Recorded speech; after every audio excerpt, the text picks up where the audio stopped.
Howdy partners, welcome to Zombicide Dead or Alive. This is part 2 for the base game. Part 1, I went through the rule book, basic ideas of how the game was played and all that. If you already played a Zombicide game, you're probably fairly familiar with the majority of the rules.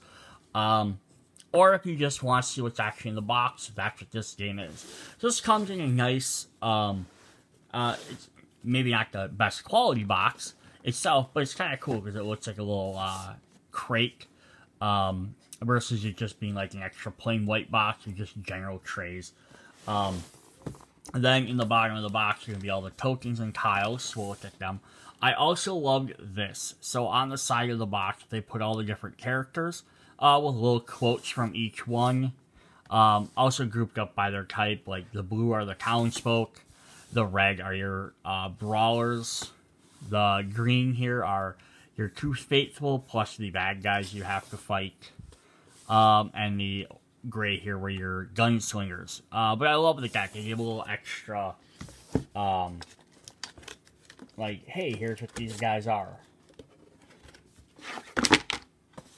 Then we have our tiles, if I can get them out.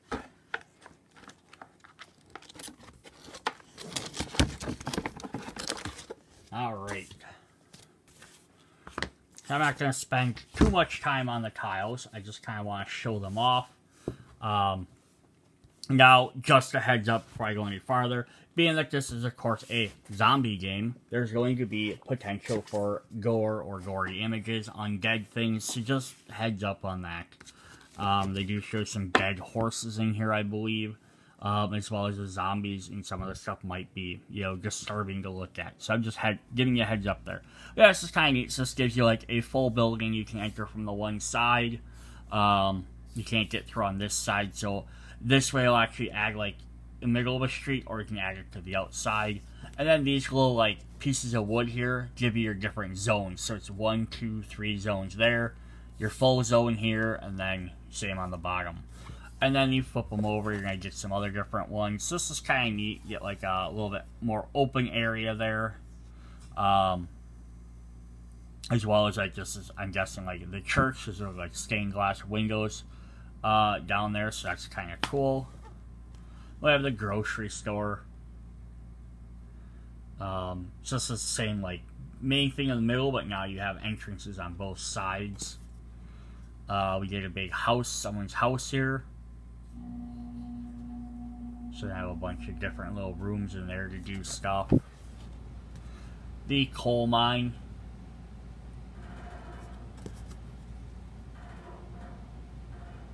And then one of the stables, it looks like.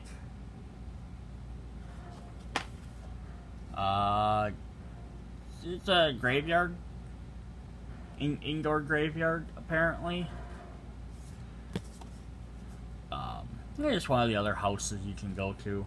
But yeah, getting to combine them in different directions, in different orders, you can make like a really big, long house. There are 9 tiles, so there's 18 different rooms. So there's like the middle of a town. So before we always had like 2 houses. So here you could have like one of them other houses off this way and one off of this way. Yeah, give you some different options there. There's a house with a balcony on it. Another open-ended town, so same idea, just a little bit different pictures. Same thing, the balconies are usually, houses are kind of designed the same, just different shapes. Different pictures lots of times. So this is like, this might be another one of the churches. And another one of the probably a saloon here with all the tables and extra bullets. Then we have a lot of coffins, of course. Whiskey storage. And our final main tile. And so, again, when you saw it to the shape I was saying, I need to get a big one like this with the full saloon. But yeah, you can make some fun tiles by connecting these together. So like you could connect these two to make one big saloon. And then you can always even add it out. If you had 4, you could put another one up here and another one there and make like a big giant building with like less streets. You know, maybe the zombies are coming from outside and you're defending the building.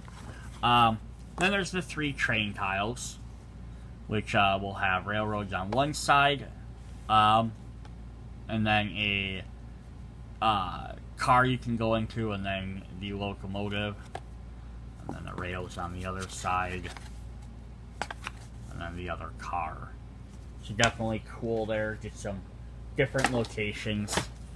Then we have all our tokens. We have 2 spot abominations, 2 mobile starting token, and then the spawn corpse piles, objective tokens, exit, the faithful tokens, a first player token just so you know who went first, sometimes it's referenced, and then a stagecoach. Oh, and I popped it right out. And then like on the objectives here, you'll have some that are all red X's, and then a blue and green, just so you're, some of them are kind of different. And then these have no zombies on them, show that they're deactivated, or crossed out to show that they're not working. Alright, I'm going to lose my token there. Alright, let's get into the fun stuff. So we open this up, we're going to have a box of zombies. Alright, so we're going to have character cards here. If I can pick them up, we're going to have all our little miniature cards. Then all of our minis. I'm going to kind of pop these out quick.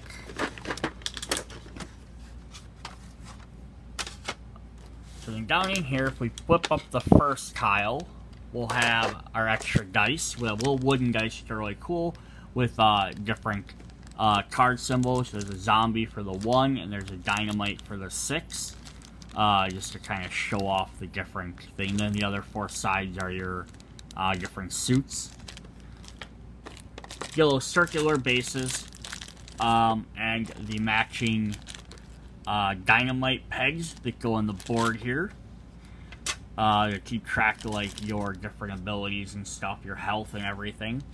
And then they just do this so you can tell which color's which very quickly. Otherwise, because you're looking at the same colored miniatures, so you can easily tell like, oh, I'm the red character, I'm the green character, so on and so forth. And then down here we have all of our different zombies. Sneak is on the side of the box here. They show how they all go back in there. So you have 8 and 8 of those. You have, you know, 2, 2, 2, 2 of those, and then you flip to the other side. It's gonna show. So if I pop like this top off, it's gonna show like on the top here you'll have these guys in this row on tray 1. And then here's how all the survivors go in there in 3 and 3. So it's kind of a neat way to do it, so you can keep track of which character goes where. If you're trying to put these back in, you can't remember.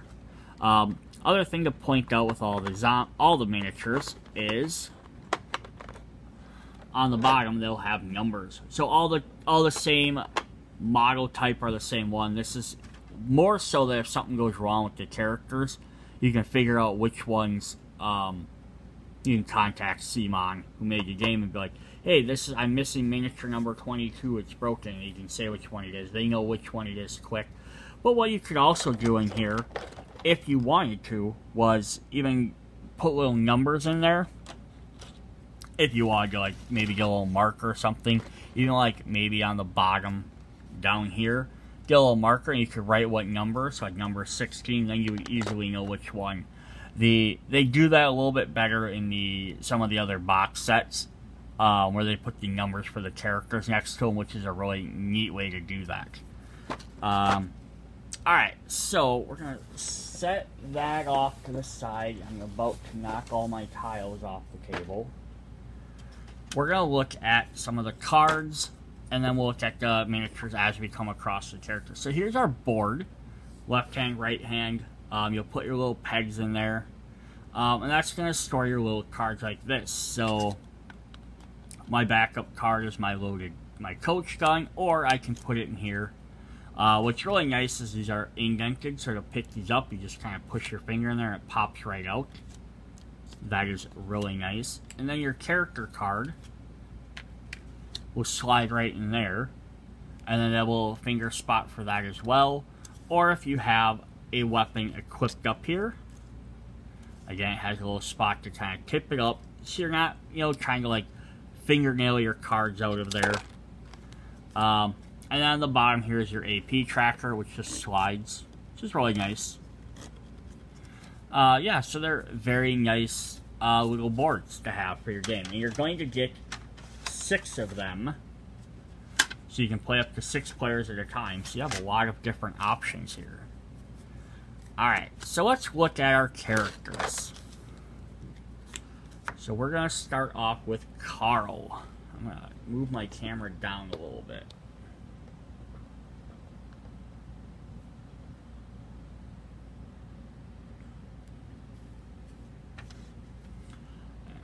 Focus her up for you. Alright, so we have Carl here. He's one of our brawler classes. So brawlers have special abilities. So on the back they will mention what the class ability is. So that's charge. Once per turn you may spend 1 action to move up to 2 zones containing a zombie, then perform a free melee attack. And they start with 3 health. So these guys definitely are the ones you want to give your melee weapons to. They can run in, they can take that extra hit of damage. So they have 3 health instead. Plus, they get that move and action, so they can spend 1 action to get 2 spaces, and then attack. Move up to 2 zones, do a free attack, and then now they still have their 2 other actions. So they can either they can always perform a second attack, and then use their 3rd attack to try and move away, if they had to, or use a 3rd one to finish off the last of the zombies. So it gives them some good options there. Then, as they level up, they're going to get some different abilities. So Carl is going to have +1 melee damage to start with. So he's always going to do 1 extra damage. So taking out like the easier guys, like the walkers or the runners, isn't a big deal for him, because they only have 1 health anyhow. But having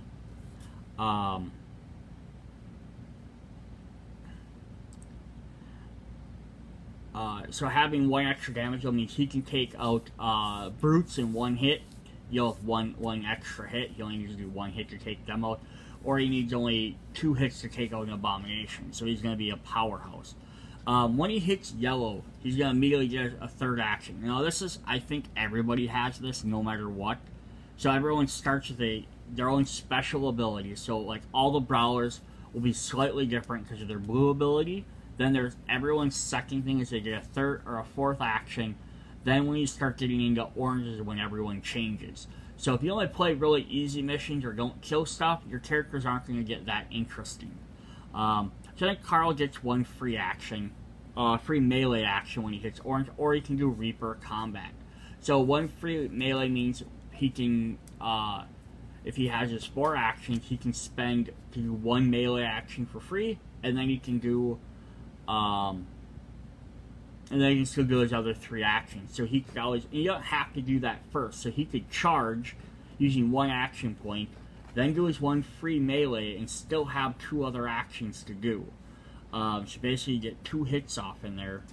And then he has the Reaper ability, which is, Reaper says, I'm going to read these off as I go, skill can be used when assigning combat to specific types. So his is combat damage.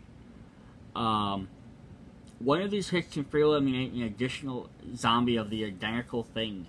So there's your options. Do you want to give him 1 extra melee attack to a chance to do a hit, or do you want to give him the fact is when he does damage in combat, he can remove an extra 1. So that means if he kills 1 walker, he can remove a free walker. He kills a runner, he can remove a free runner. To be able to remove them are nice, but then it also limits him to be able to do extra damage to more things and stuff like that. Then his rag, he can either get +1 charge per turn, means he can use his charge ability a 2nd time. Otherwise, normally it's limited to 1. Even if you have 4 action points, you can only use your ability once. or he can have +1 to die roll in combat, or he gets shove. And shove says, once per free during each of their turns, select a zone at range 1 from the survivor. Both zones need to share a clear path. All the zombies standing in the survivor zones are pushed to selective zone. This is not a movement.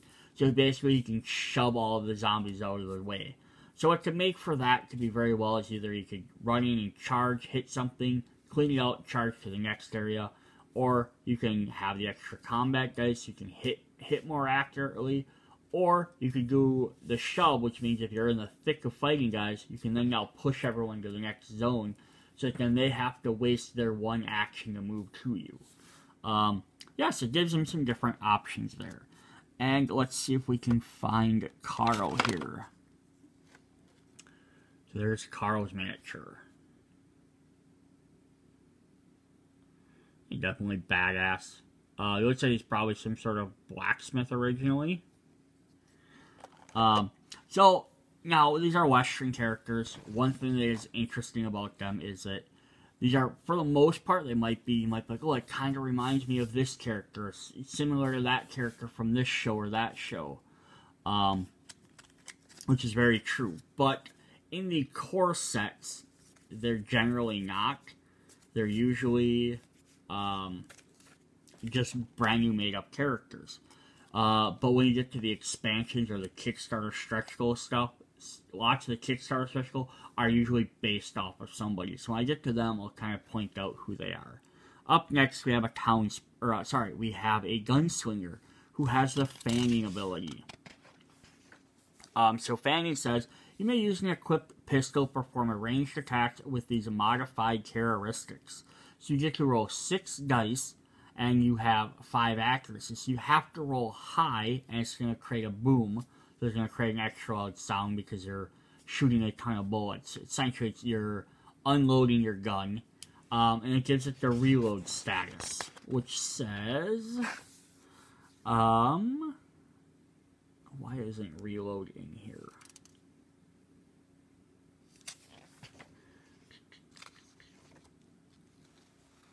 Like every other keyword is in this back part except for apparently reload. Alright, let me find reload quick.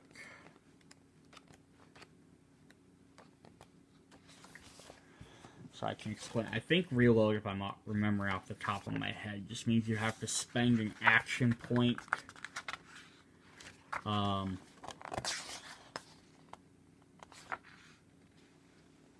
I believe, yeah, right here, reload. After fanning the pistol, acquires a reload trait until it is reloaded. So page 35. Okay, there will give me the exact definition of reload. Alright, reload. If such a weapon is fired, it is giving another... reload weapon. You may spend 1 action point to reload the weapon if they want to fire it several times in the same game round. All such weapons are fairly reloaded during the end phase. So basically what this means is you can perform the 6 dice attack where you have to roll 5s or higher. So it's harder to hit with, but you get to roll a lot more dice. Because like a typical gun is you're probably only going to get a fire. Like if I'm using this Colt here, I only get to roll 1 die. But if I use the fanning ability, now I get to roll 6 die. I just have to roll a lot higher. So you're basically spread shotting out, hoping to hit something.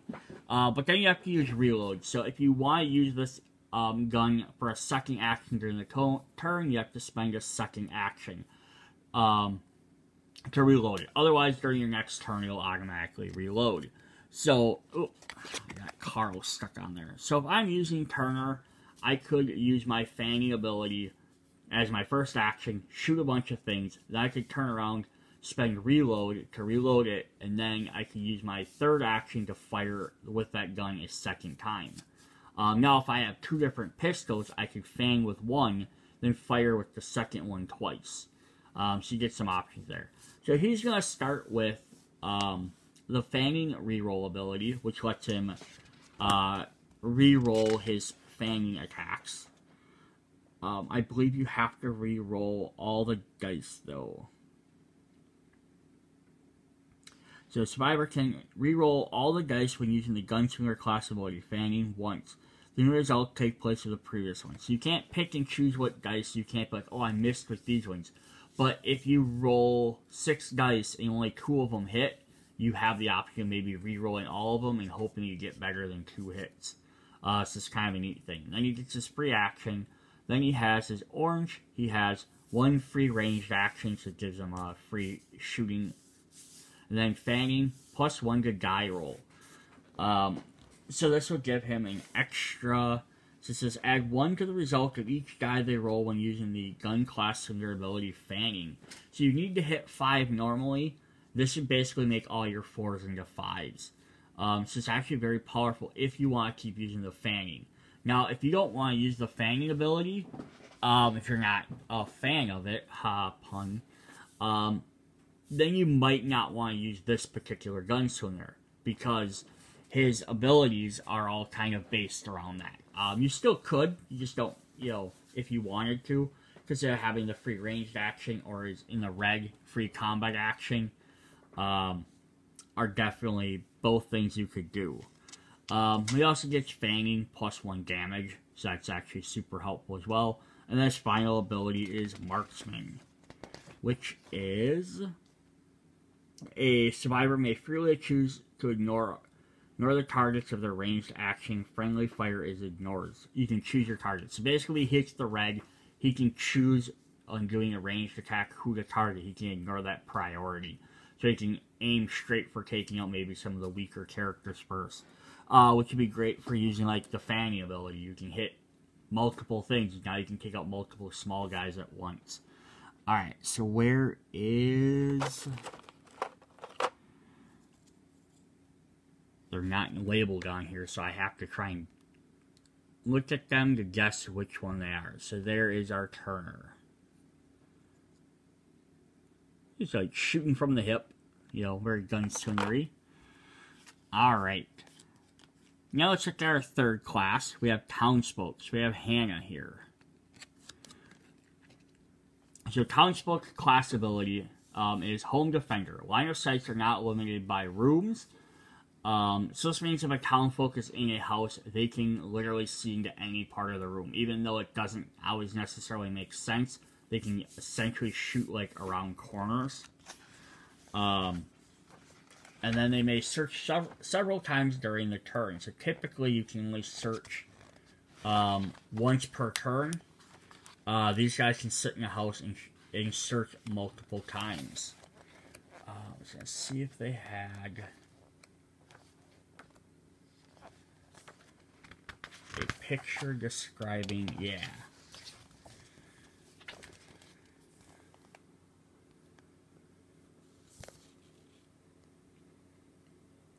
So it says, Jimmy and Jeff belong to the townsfolk class. They ignore building restrictions for line of sight. They can see each other despite crossing into 2 different zones. So they can see each other through the buildings. But they still can't see, like outside the building and stuff like that. And then for also drawing lines, they can draw lines through rooms. Since the 2 openings are perfectly aligned, they can see a line of sight. So they can see each other because they're right there. But this room features 2 openings on its left wall. Follow the edge along the border. Trixie can see through both of these openings on one side. So she can actually see into this room and then out that way. Now, they're not directly aligned.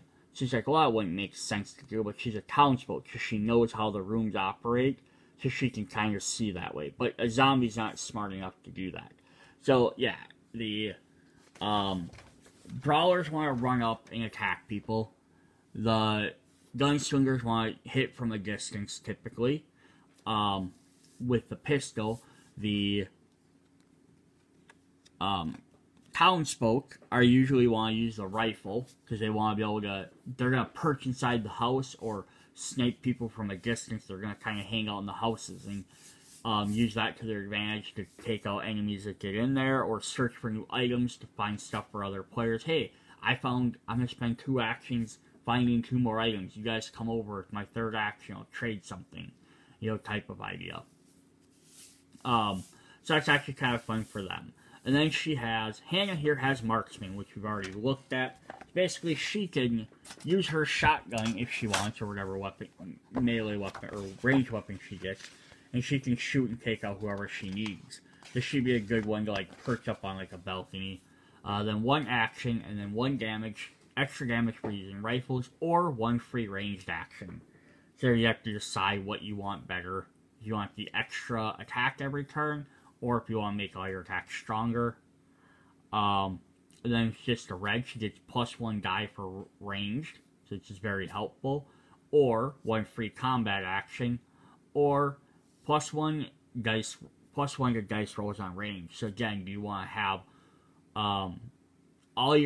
basically all your attacks have 1 less accuracy, or 1 better accuracy, because you get more extra to each die, but you still have to roll. Do you want to roll 1 more die, which potentially is 1 more hit, or do you want that extra free combat? So you get a couple of different options with her as well. And I don't want to focus with them cards in there.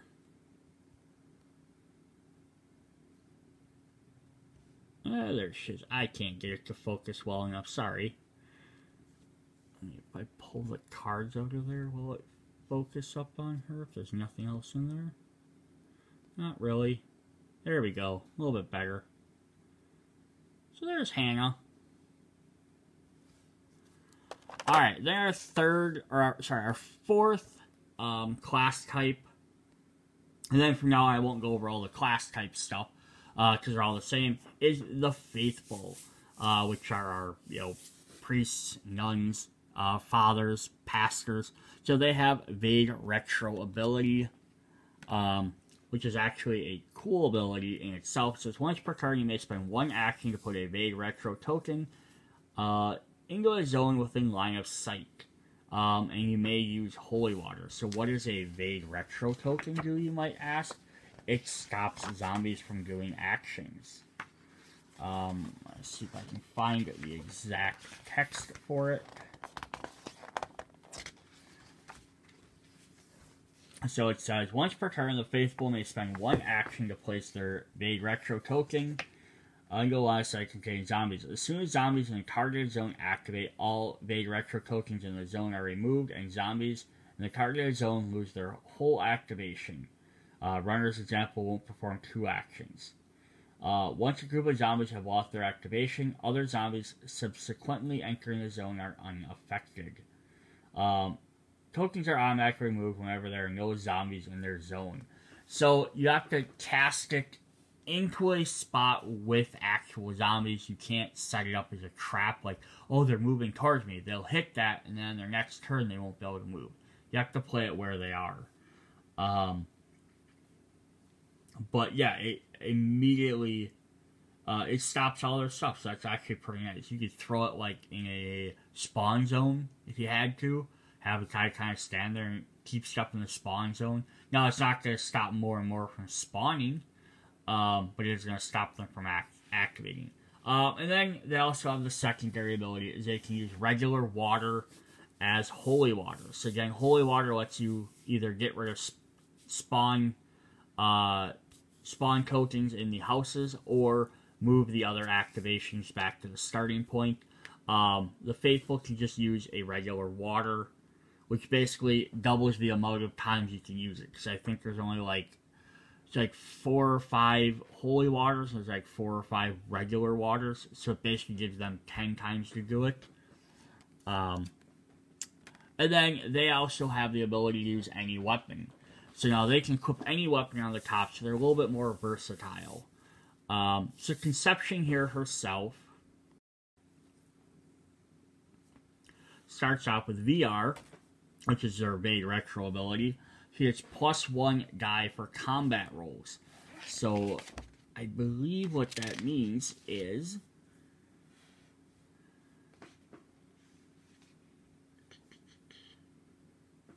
it says the Evade Retro ability +1 die roll. Spyro adds 1 die to the roll for each die they perform in a combat action against zombies standing within their token. the max result is always 6. So it adds, so basically if they cast out their ability, and then they shoot or they melee into that area, they're more powerful. So it kind of gives them a little bit of versatility, with the fact they have to spend one of their extra actions casting this token. Now, if you have multiple Faithful, one person could spend one of those, one of their Vague Retros on their turn, and then any of the other Faithful could run over and use that extra during their turn, because the zombies don't activate until after all the players have went. So having multiple Faithful, you could actually team up, which might be why there's fewer Faithful in the game than the other classes. Then we have one action, then we have Orange, we have one free range action or one free Vague Retro, so that means they can do one free every turn, but it doesn't let them do more than one. They can just do it without having to spend an action. So at this point, they have 4 actions. They can essentially spend one to do their Vague Retro, and then spend 4 other actions doing stuff. And then when she hits red, she has roll 6, plus 1 damage in combat. So this means the survivor gets plus 1 damage bonus for each 6 rolled in an action of a specific type. So when she's doing combat damage, she can roll to do, gets plus 1 for every time she rolls a 6. So she likes rolling 6s. And then her last ability is Sprint. And Sprint does, they use this once during each of their turns, spend 1 move action with the survivor. They may move 2 or 3 zones instead of 1. Entering zones containing zombies still ends their actions. So she can dart around the board a little bit quicker. Alright, so those are our 4 classes. So let's find Conception here. Shouldn't be too hard to find her. Drop this down because then they seem to focus a little bit better.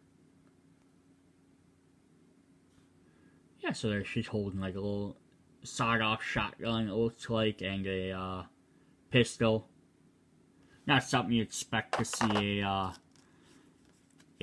nun carrying. Alright, so then we have a new brawler. We have Henry. So has the charge, has the extra health. He likes to hold a melee weapon. So he has plus 1 charge per turn, plus 1 action. His orange are 1 free melee action, or plus 1 roll to his dice for melee attacks.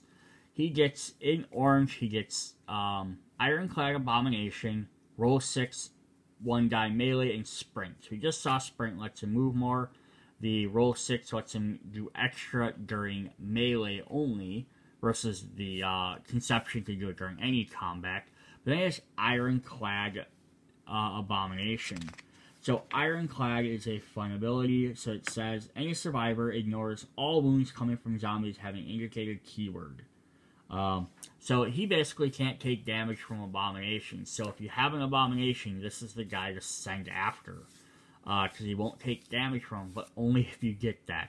But also keep in mind, though, is that you're giving up one of the other 2 abilities, and you have to maybe determine how often you're going to run into an Abomination. So just a quick comparison there is that, so there's a couple of different actions. So they're both going to, orange, they can each get a free melee action, but it does have a little bit different stuff. Henry starts at the charge. Carl has an option to get it. But yeah, they do a little bit of different stuff, so they're not the same. And where is Henry?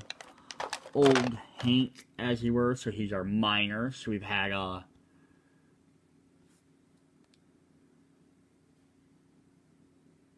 there's his stuff. He's a little cup hanging off him, his little backpack. Yeah, we've had, Henry was our, like, blacksmith. We've had, just a gunslinger. Hannah was probably just someone that worked at the bar. Henry's our miner. We're going to get Jeb, which is our townsfolk. So he likes to use shotguns or rifles. So he has point blank, which will let him Survivors can perform a ranged attack in their own zone, no matter the minimum distance. When resolving the action at 0, survivors freely choose targets and to eliminate any zombie type. So basically, you can shoot a gun essentially as if it was a melee weapon.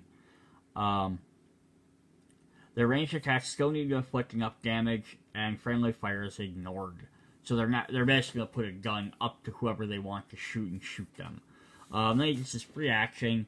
Is orange. He gets +1 range action or brawler. So this is what's also really cool about this game, is he can become a brawler. So it says, if he selects that orange ability, so the survivor is now considered a brawler in addition to their starting class. When the skill is acquired, the survivor's health is increased by 1 point, and they immediately heal one wound up to their maximum health.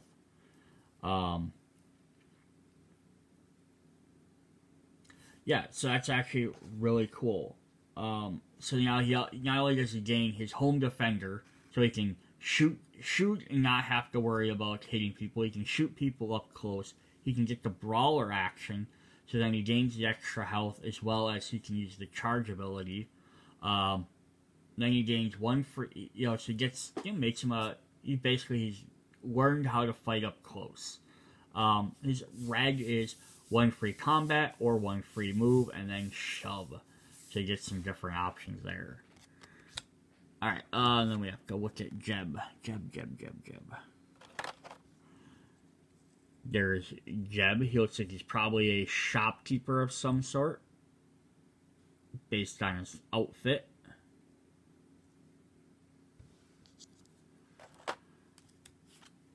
Our next character is another townsfolk, is Jimmy. So Jimmy has max 1 range, which is really cool. So if his gun normally does 2 to 3 range, now it does 2 to 4. Gets 1 action, orange, 1 die for combat, and gunslinger. So now he can become a gunslinger as well. So he's a townsfolk that basically trained, where the other guy trained to become, Jeb trained to become a brawler, Jimmy trained to become a gunslinger,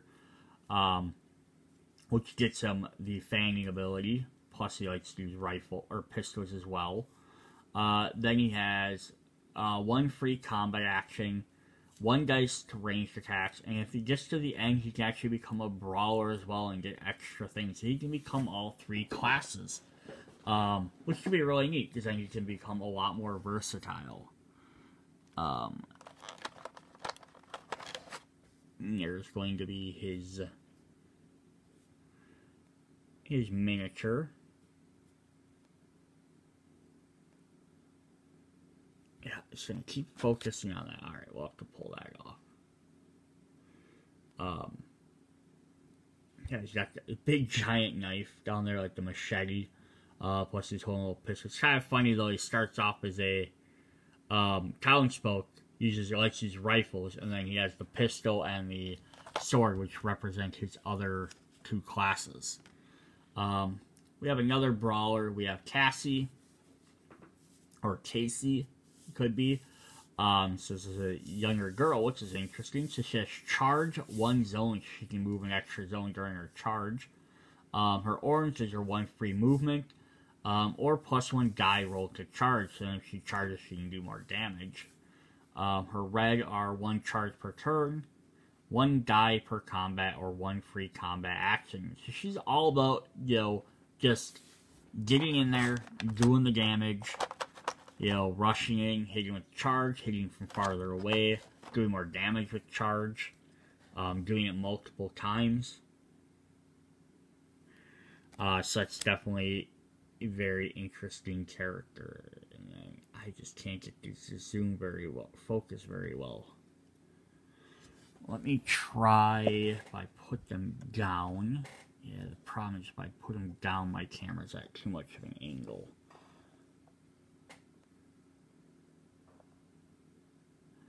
That's a little bit better. So she's holding a stick of dynamite. She's got a big giant sword. It's probably not giant, just she's small. Alright, our next brawler is May. Yeah, a little bit different, because she looks like she might be, possibly like a Chinese warrior. So maybe someone like came from the Old West, like, you know, got brought over for the wrong reasons, maybe the right reasons. Who knows why she got over here, but she's helping out. So she starts off with the hit and run ability, which will let her use a skill for free after resolve, just after they resolve a melee or ranged attack, resulting in at least one zombie having been eliminated. They can resolve a free move action. Does not spend extra action to perform this move if zombies are standing in their zone. Entering a zone containing zombies ends their zone, even if they allow more movement. So basically, if she kills something, she can do a free movement action. She doesn't get penalized for there being other zombies in there. So this is kind of cool. So she could use charge, move up to 2 spaces, jump in, do a melee attack, eliminate someone, and then run back out. So she could really just run in, hit something, and leave. As opposed to like Cassie, who we just looked at, or Casey, who we just looked at, who has lots of the charge and stuff, but she's going to kind of want to stay in that combat. So she gets 1 action. Orange is 1 die to combat or 1 free melee action. And her orange is 1 die to combat, so she's going to do a lot of extra dice or add extra free actions. And then finally she gets jump. And jump is target can use skill once during their turn. Spend 1 action, move 2 zones to a zone which you have line of sight. Ignore everything in the intervening zone. Movement related skills like +1 or slipper ignored. But movement penalties, like having zombies in a starting zone, still apply. The skills can be reached balcony from the street and vice versa without using stairs. So she's kind of all about either running in and hitting something, and then either you can up your damage. She can run in, hit stuff, and do extra damage to make sure she takes stuff out, or she can do a bunch of extra attacks. And then she can use jump to also get in or out of places a little bit quicker, because she can move multiple spaces away. She should also use jump to like jump away from a group of guys, and then like hit and run, like use one of your actions, hit a guy, move a space away, jump back if you needed to like maybe get closer to a different group of guys, and then charge the other direction. So it gives you some fun, different abilities to do. Again, I just love the way everyone plays that a little bit different. So here is May.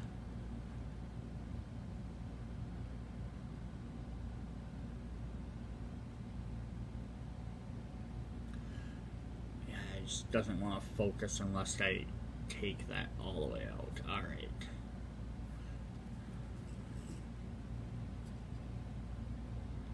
One thing on screen, will you focus on it now? There we go. Yeah, this is definitely cool.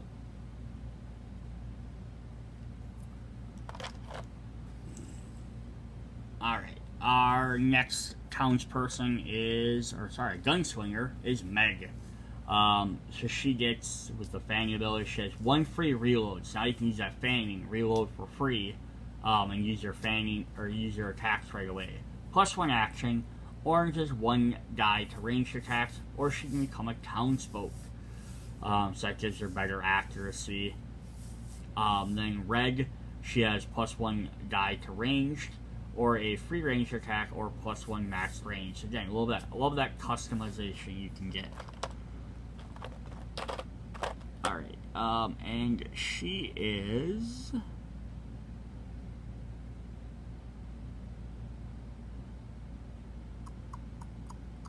There she is.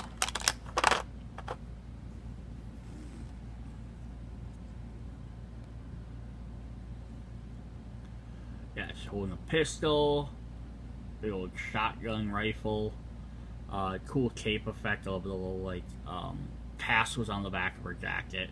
Definitely love that she's, like lots of the other, lots of the other women in this game end up being the ones in, like, the dresses, like your barmaid type things. It's fun to have.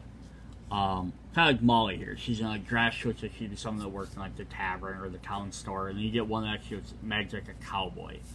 So here Molly's our other gunslinger. She has +1 die for pistols, so she gets bonus if she uses them pistols. plus 1 action. Plus, in orange, she gets 1 free ranged action or 1 max range. And then in red, she gets plus 1 die for her pistols, lucky, and roll 6 to plus 1 ranged damage. So she wants to sit back and shoot people.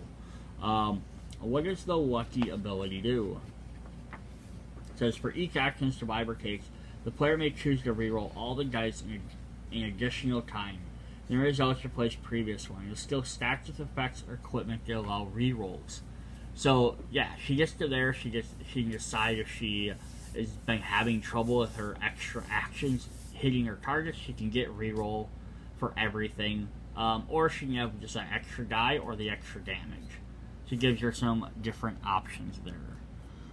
So our dual wielding Molly here.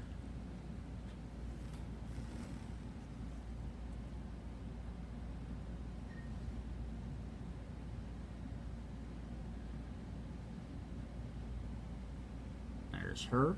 Alright, we only got a couple more characters to go. We have Pablito, who's our Spanish, what do you call them? I know they have a name for this type of character. I can't think of it though. But yeah, so he has Dual Expert, which is a new ability we haven't seen yet. Dual Expert is survivor has a free combat action as long as they have dual weapons equipped. This action can only be used with dual weapons equipped. As long as he has the same weapon with a dual icon, so like the Skullfield here, it says dual, he can use a free action to do that. And that means you can actually shoot them and you get to combine them together. So if they each rolled 1 die, you get to roll 2 dice for 1 full attack. And it's plus 1 action, plus 1 damage with pistols, or plus 1 die to pistols. Again, what's your preference? And then in the red, 1 free ranged action, Explosive Expert, and Quick Draw.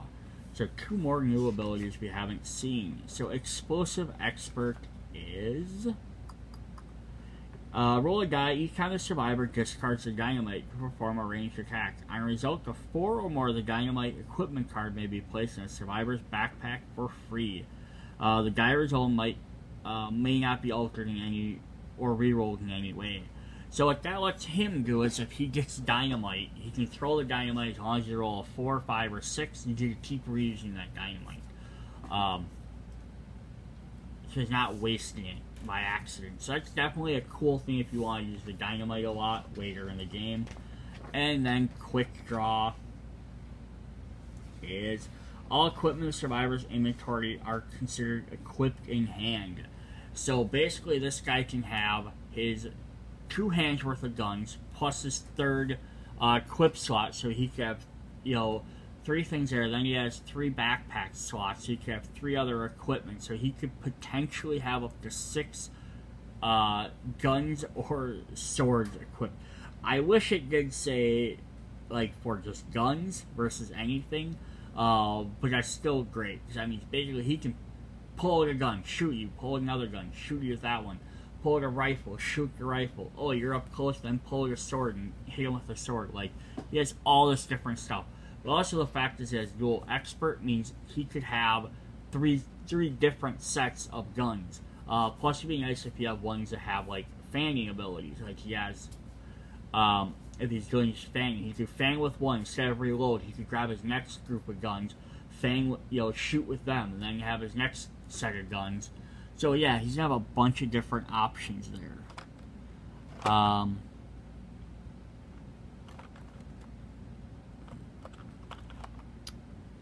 So they did change his model a little bit from his picture, unfortunately. His hat came off. He's got the cigar. It's still there, it's just on his back. But yeah, I don't know why they took the hat off of him. He looked cooler with the hat on.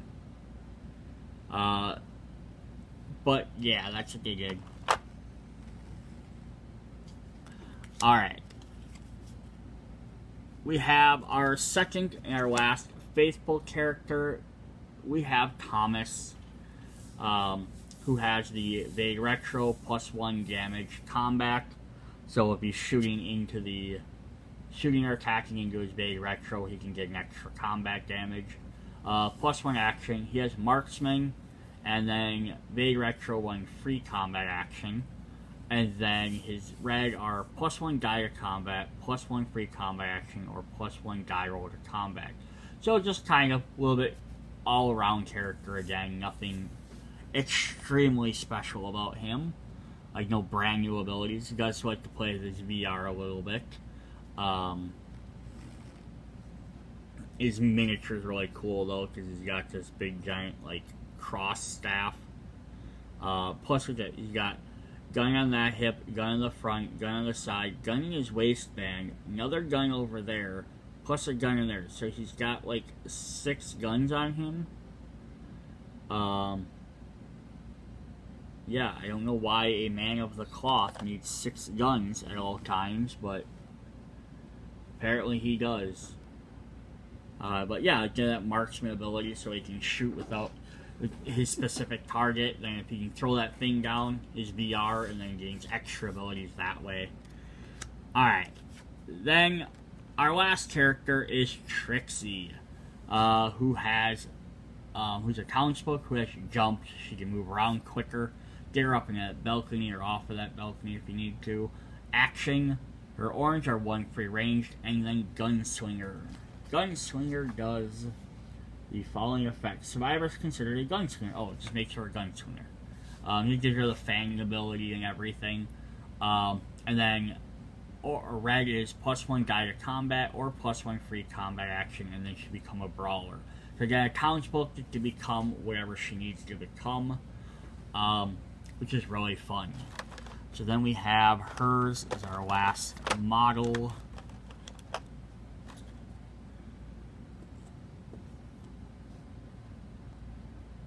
And she got like that full frilly dress get up. Definitely cool. Yeah, they changed a little bit where they put her arm down.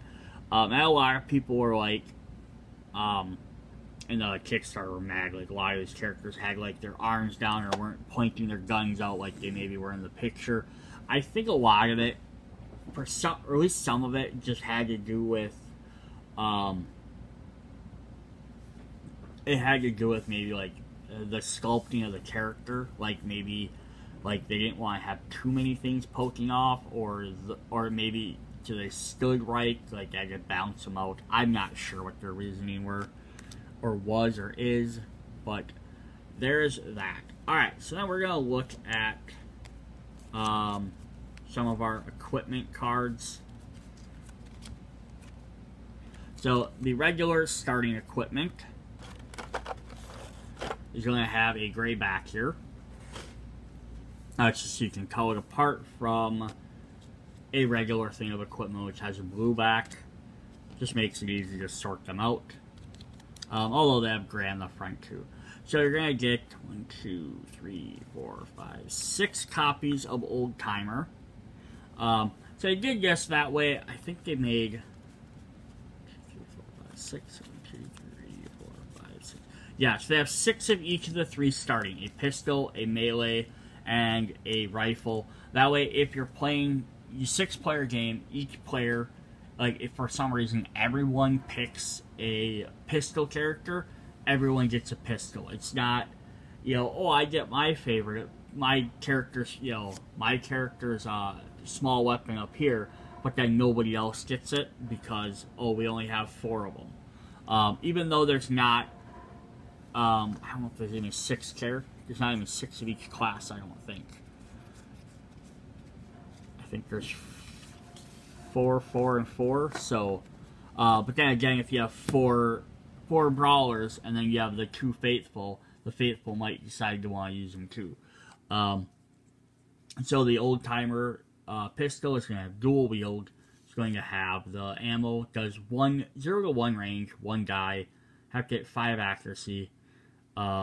Does 1 damage, creates some noise. Also, if you're fanning, it has 6+ instead of 5. So fanning with a starting weapon is harder. They did that as basically to make you want to go find better weapons, so you don't just try and use the base gun for all your fanning. Our rifle is the Springfield, which does 1 to 2, but then it has 1 dice in 5. So same stacks, just different distances. So the rifle can only hit 1 to 2 spaces away, the pistol can hit 0 to 1 spaces, and then the frying pan, which can also be dual wield, can only do 0 spaces. So you can smack people with a frying pan. These are our starting weapons. Then our regular weapons. We're going to get 3 copies of the Colt SAA, which, like comparing that to the old timer, is still 0 to 1, 1 die. Now I only have 4 accuracy, and it gets rid of that fanning ability. So it's not super better, but it is a little bit better. They also didn't want to make any of them too overpowered. 3, 4, 5, 6. We have 6 copies of Dynamite. So you can be thrown to 0 to 1 range. They don't have anything they crit a boom. So discard with a ranged action to eliminate all actors in the targeted zone and set the boom token there, may be used in the backpack. So by actors, they mean any miniatures. That's what they refer to all your characters. So whether it's a townsfolk or a survivor character you're playing as, a companion that's sitting in that zone, or an enemy. Now this can again also take out abominations in 1 hit. It can take out, there's 6, 7 walkers. It'll take out all of them. But if your buddy's standing in the middle of that, it's going to take them out too, which will generally lose you the game. 3, 4, 5, 6. We have 6 Holy Waters. So this is discard at 0 to 1 in a line of sight. For an abomination or mobile spawn, move it to a starting spawn. If it's a corpse pile, flip it to its inactive side. In either case, gain 5 AP. So this is a great reason to also want to do this, is you get the extra 5 points. So if you look at your meter here, you start at 0 for blue. You only need 7 points to get to the front. So if you use 1 Holy Water, you only need to kill 2 other zombies to get up to your yellow zone. So that's how quickly that can very, very easily happen. If you use a dynamite to take out everybody, you get the, I believe you get the XP for everybody in there. I will have to look that up quick. I'll look that up in a moment here. Yes, so when you use the dynamite, if you kill 5 walkers with it, you gain 5 AP points. So if you killed 2 walkers in Abomination, you would gain also 5 points, because it's 3 for the Abomination, 2 for the walkers. So yeah, using these special cards, if you Stabbage them, is very important, because you can not only eliminate a lot of guys, or remove spawn points, but you can gain that XP quicker. Because even if you get to the yellow, and then you slow way down, that extra action point will make a huge difference. We are going to get 4 copies of the knife. It can be dual wielded. It also says add 1 die to another equipped melee weapon. So as long as you have this in your hand slot, not in your backpack, any other melee weapon you use will get 1 extra die. So if you are using the, even as crazy it is, if you're using the pan, you would end up getting to roll 2 dice for using the pan because you had a knife. Which doesn't make a lot of sense, but that's alright. Extra damage is extra damage, I'm not going to argue. Now, if you're using 2 knives, for dual attacking, each other knife gets you 1 extra die. So if you're using 2 of them, you get 4 dice total. So we have 2 machetes. Just basically have a little bit better accuracy. They have 3 instead of 4. They also do 2 damage. We have 2 pickaxes, which lets you roll more dice for a little bit harder accuracy to hit, but 2 damage as well. 2, 3, 4, 5 copies of Plenty of Bullets. So it says you may reroll all attacks with the bullet weapon once. The new results may take place with the previous one, may be used in the backpack. So if you have anything like the Remington here that has the bullet, you can use this from your dice to automatically roll a different or reroll all your dice for free. We also have 3 copies of Plenty of Shells, which lets you do that with shelled weapons or rifles. We have 3 copies of the Remington, a little bit better range, only 1 die, but 4, but it also produces noise. 2 copies of the Saber, it's a melee weapon. 2 copies of a Sawed-Off, which has reload on it. So this one, yeah, you get 2 dice at 3, which means you'll hit fairly often for 1 damage, but it's going to produce noise, and you have to spend the extra point. So now you can always, again, just use this as one of your actions, and then use one of your other guns instead, and not have to spend that point. But if you really need to do that extra damage or dice, you might need to spend this. The extra point to reload. 1, 2, 3. 3 copies of the Schofield. We have 2 shotguns. Do 1 to 3 range, which is not bad. 2 copies of a Tomahawk, which I almost wish they had a keyword that said you could throw them as a ranged weapon, but then you lost them. That'd be kind of fun. 2 twin barrels. We have 6 waters. So discard to gain 3 AP. So again, 3 free AP. If you're the faithful, though, you may use this as a holy water. So yeah, this could be something that if you have faithful in your party, you may want to give it to them to let them use it as the holy water. But there might be times when hey, I've already killed a couple of guys. Let me use this AP. Use this water to gain the AP to go up my next level. And then our last 2 regular weapons are the Winchesters. We have 2 copies of that. We do have 2 special items in here. We have the wagon, which has a little token for it. So it says, with a wagon, you can move it for 3 actions. It moves along with its contents. Cannot enter buildings.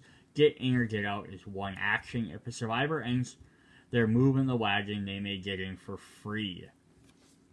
So this just lets you, it gives you an extra, like, movement option in the game. You can put this in some of them, so you can get across the map a little bit quicker. I was trying to see if I could find, yeah, it says, any survivor in the wagon zone, but not inside the wagon, may spend 3 actions to move it. The survivor, the wagon, and its contents are moved from one zone to the next. This action uses the move rules, but does not benefit from the additional skills, actions, classes, or effects. So you might be like, why would I want to spend 3 points to move 1 space? Because it lets you move everybody. So, like, if this is on one end of town, you can load it up with a bunch of cargo. Like, your three survivors could all climb in it, and now you can spend 3 actions to move 1 turn.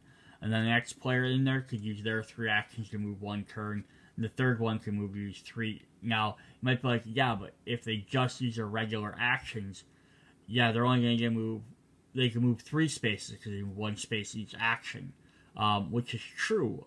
But this moves everybody 1 space at a time, and it moves all the extra contents. It's more for missions, you know, for like moving various things in the missions versus just as a way to get around. Then the other thing we have is the Gatling gun, which has escalation and range. So this does 1 to 3, 3 dice with 4+ with 2 hits. So escalation means as long as you keep doing escalation, whatever it is, so escalation range, every time you perform the same attack with this, you get an extra die, I believe. I believe that's what it is. Let me double check to make sure I did say that right. So escalation is gains 1 extra die to subsequent actions. So the first time you fire with this, you roll 3 dice. If you fire for the second time, you gain 4 dice. If you fire for the third time, 5 dice. And you fire for the 4th time, you get 6 dice. But if you fire with it once and then you turn around and you search an area, or you fire with a different weapon or something else, then you don't gain that action anymore. You lose that escalation. But as long as you keep firing repeatedly, you gain more and more dice. So that's the Gatling gun. And it also has move 3 actions. Regular move rules apply, cannot enter buildings, and then fire is 1 action. Use regular range rules, escalation range skill, and user skills do not apply. So it's basically just a set item that's there. What's cool with this one is we actually get a miniature to go with it. We get a little Gatling gun miniature. But one other thing you can do with these is you can... some missions, the Gatling gun mounted on the wagon. In these cases, the Gatling gun cannot be moved on its own, but moves with the wagon. Gatling gun can be fired by survivors. So there's one thing you can do is you can put this on, put this onto the wagon, and then you can move that so someone can be moving the Gatling gun along while shooting guys around it. So it's kind of, they're more mission based. Which is why they're double-sided, so they don't go in your regular equipment piles. Then we have bounty weapons. So bounty weapons are going to have this red border, say bounty weapons, and they're going to have a special way to gain them. So this says, Volcanic Pistol, gain 3 AP or more in a single action with a pistol or dual pistols. So if you can manage to kill enough stuff to gain 3 AP, probably using like the fanning ability or extra dice, you can gain this item. And then that will give you this Volcanic Pistol, which is a little bit better. So now you can't fan with this item, but it has 3 dice and a 4 range, or 4 accuracy. We have the Coach Gun, kill 3 zombies or more with a rifle in a single turn. It's a little bit easier to get. And that will get you a Coach Gun rifle. We have the Colt Bunt line, gain 3 AP or more while killing zombies at a range of 2 or more in a single turn. And that will get us that one, which will have 1 guy at 4, but it has some decent range for being a pistol, which I think is the whole upside of that. We have the Heavy Saber, kill an abomination with your last action. So it's 0, but it gets us 2 dice and does 2 damage. The Henry Repeater, gain 10 AP or more with a dynamite. So this would be a very fun one to get. And we'll get the Henry Repeater, which is a rifle. Some different stats there. Which is also interesting because there's a rifle, but it has the bullet icon instead of the shells. So that's kind of different. We have Manitou's Wrath. Kill 2 zombies or more in a zone with another survivor in a single turn. It's a good melee weapon. And we're going to get this nice axe. 3 rolls and 3 accuracy. And then finally we have the Mauser C96. Gain 5 AP or more while standing on the balcony in a single turn. And that will get us the Mauser gun. Gets us some good range with some extra... No fanning though. Those are those. Alright, so the last thing we have to go through are our zombies. So, we have zombie cards. They don't have stat cards, but they have spawn cards. All the spawn cards will have the same back. Even all the expansions will have this picture, so you can just mix and match them in there. They're all numbered, but you should shuffle them before you play them, so you get them in different orders. But we're just going to kind of go through these really quickly. So, like, the first one here will be, if you do this, you'll summon walkers, depending on what level your highest level character's at. You'll do 2, 4, 8, or 10. And we get 4 like that. We get 4 brutes, which are the same numbers. And we get 4 runners at the same numbers. Then we get 4 abominations. So when these play, you spawn your abomination. If there's no abomination on the board, you spawn one. If there's already abomination, it gets an extra activation. So as these come up, as long as the abomination is there. So it's not going to attack super often, or get an extra one, but it will happen. Then we get 4 copies of a little bit heavier walkers with 4, 6, 10, and 12. 4 for the brutes at 4, 4, 8, and 10. And 4 for the runners at the same thing, 4, 4, 8, and 10. And then we get 5 more Abomination cards, so they're really going to want to come out. And then our last ones is we're going to get 2 copies of extra activation for walkers, 1 for the brutes, and 1 for the runners.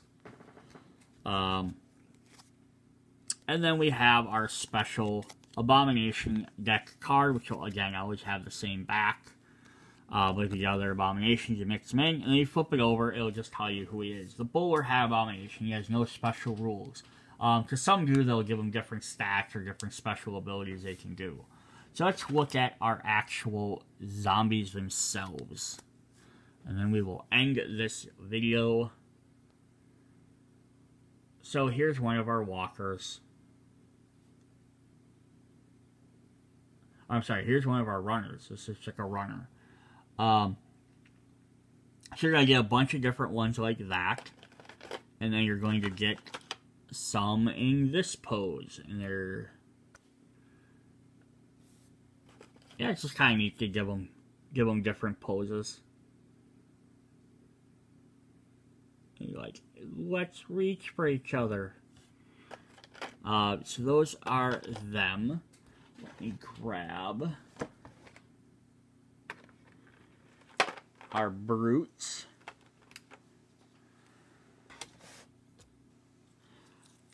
So we have 2 different brute models.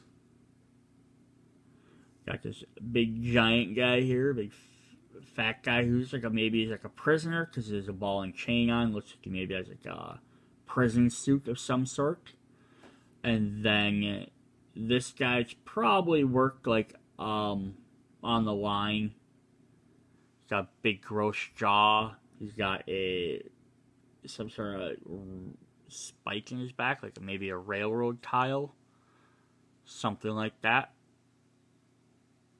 And like maybe like a carry-along safe.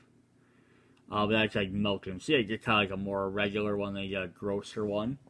I love that they have different ones of each. Now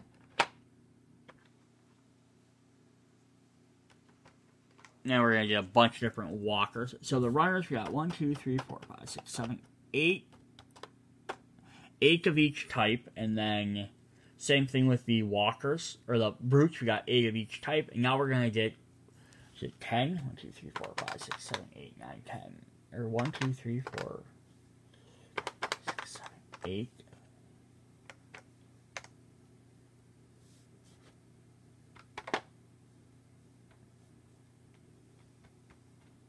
So we're going to get 8 of each of the walkers, but we're going to get a lot more. Because they're going to spawn a lot more.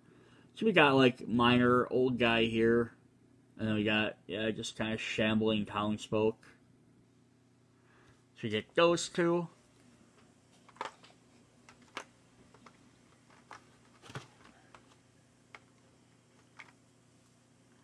We're going to get this other guy's kind of like the opposite of the one, but he looks like he, you know, he's like, did it grab you? He's not too scary. And then we have the 2 different women's. If I can get them out. Come on. Ah, they kept just sliding right back in. And then we have the 2 different women folk version. They're kind of like more of a, it's like a more modest, you know, regular townsfolk, and then maybe one that worked at the tavern. But yeah, that's definitely, I love the fact that you get the different models for each one. Because, yeah, they could have just made them all the exact same, and that would have been okay. Like, but the fact you get different ones means you could summon different ones for different gameplay modes. Or some spawn from here, some spawn from there, just to kind of make the game a little bit more interesting. And then we have the Abomination here, the bowler hat Abomination. So these guys come in red, just to help them stand out. I guess that's the other thing I didn't really point out is I think they all come in, like, all the characters come in, like, brown. Then the runners are, like, in a darker red, or a darker gray. And the walkers are in a lighter gray. And I think they did that so you could tell the walkers from the runners very quickly.